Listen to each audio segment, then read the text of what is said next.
Huwag na huwag mong susukuan ang mga pangarap mo. Pansin mo na rin ba? Habang nagkakaedad tayo, pabigat ng pabigat yung mga pagsubok na binibigay sa atin. Habang namumulat tayo sa realidad ng buhay, pahirap ng pahirap yung mga pasanin. Tipong kapag di ka nagtrabaho, wala kang makakain.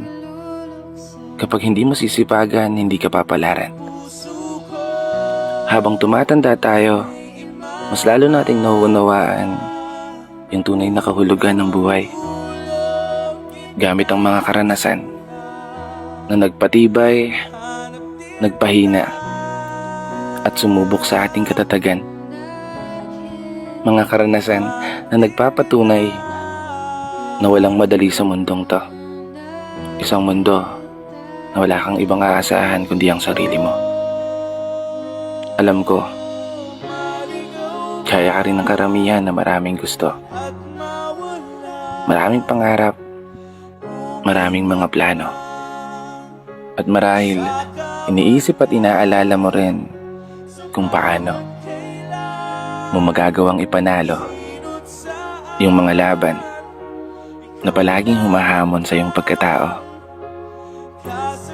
Kasi gaya mo, minsan ko na rin pinagdudahan ng sarili ko. Magagawa ko ba? O kaya ko ba?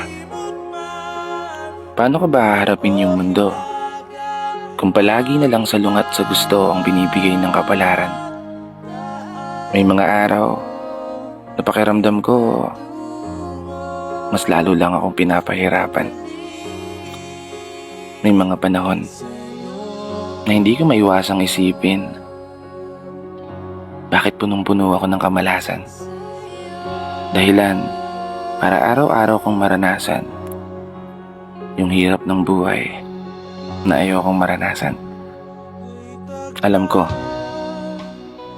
kasama to sa proseso.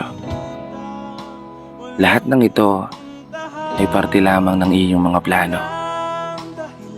Kailangan ko lang maging positibo. Palaging itatak sa sarili na magagawa ko tong maipanalo. Hindi ko susukuan ang mga pangarap ko. Aasahan ko ang gabay mo. Kaya isang pagpupugay para sa lahat ng mga tao na patuloy sumasabay sa hamon ng buhay.